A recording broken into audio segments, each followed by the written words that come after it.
بسم اللہ الرحمن الرحیم۔ آسان عربی گرامر برائے قرآن فہمی کے سلسلے کا یہ لیکچر نمبر 118 ہے۔ اس میں ہم اعداد ترتیبی کے بارے میں پڑھیں گے۔ اعداد ترتیبی جیسے ترتیب کے حساب سے جو عدد ہوتے ہیں، جیسے پہلا، دوسرا، تیسرا، چوتھا، انگریزی میں فرسٹ، سیکنڈ، تھرڈ، فورتھ، اس انداز کے جو عدد ہیں وہ اعداد ترتیبی کہلاتے ہیں، اور ان کی جو ترکیب ہے وہ نعت اور منعوت کے طرز پر ہے۔ یہ معرب ہے۔ مثال دیکھیے اس کی، جیسے ہمیں کہنا ہو پہلا سبق، تو ہم کہیں گے الدرس الاول۔ تو اب اس میں یہ دیکھیے، یہ منعوت ہے الدرس، اور اولو اس کی جو ہے وہ نعت ہے۔ اسی طرح سے دوسرا سبق الدرس ثانی، تیسرا سبق الدرس ثالث، چوتھا سبق الدرس الرابع، پانچواں سبق الدرس الخامس، چھٹا سبق الدرس السادس۔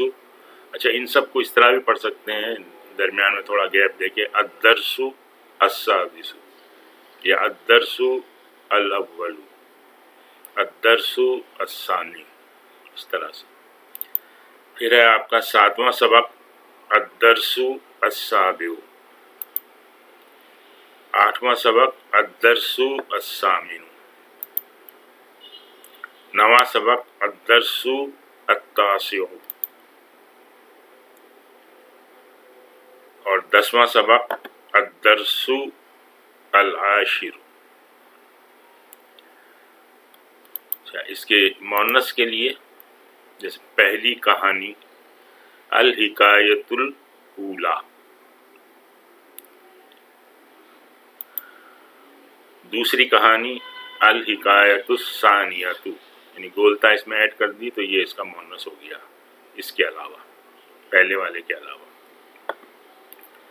اس طرح سے تیسری کہانی الحکایۃ الثالثۃ، چوتھی کہانی الحکایۃ الرابعۃ، پانچویں کہانی الحکایۃ الخامسۃ، چھٹی کہانی الحکایۃ السادسۃ، ساتویں کہانی الحکایۃ السابعۃ، آٹھویں کہانی الحکایۃ الثامنۃ، نویں کہانی الحکایۃ التاسعۃ، دسویں کہانی الحکایۃ العاشرۃ۔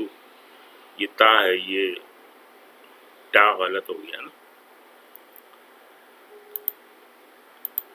اچھا جی، اعداد ترتیبی کی جمع سالم آتی ہے، جیسے الاولون، الثالثون، العاشرون۔ اچھا، الاول کے مقابلے میں الآخر یا الاخیر بھی آتا ہے۔ اچھا، کبھی اولن سے کسی چیز کا ابتدائی حصہ مراد لیا جاتا ہے، ایسی صورت میں اس کی جمع ہوگی اوائل۔ اسی طرح سے آخرو کی جمع بنے گی اواخر، اوسطوں کی جمع بنے گی اواسط، اولا کی جمع اولو یا اولیات۔ اس کی مثالیں دیکھتے ہیں۔ قرأت الدرس الاول، میں نے پہلا سبق پڑھا۔ سمعت حکایت الثالثۃ، میں نے تیسری کہانی سنی۔ عجب عن السؤال الرابع، چوتھے سوال کا جواب دو۔ حفظت طفلۃ السورۃ الخامسۃ، بچی نے 5ویں سورت یاد کی۔ اچھا جی، ویسے تو ان کی ترکیب نعت اور منعوت کے طرز پر ہے، جیسے ہم نے دیکھا الکتاب الاول، اس میں الکتاب منعوت ہے اور الاول نعت ہے، پہلی کتاب۔ مگر بعض اوقات اعداد ترتیبی مضاف کے طور پر بھی آتے ہیں۔ اس کی مثال دیکھیں، رابعہم کلبہم، یہ سورہ کہف کی آیت ہے۔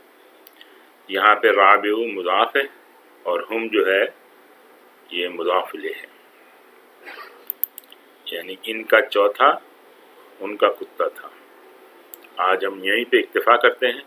سبحانک اللہم و بحمدک، نشہد ان لا الہ الا انت، نستغفرک و نتوب الیک۔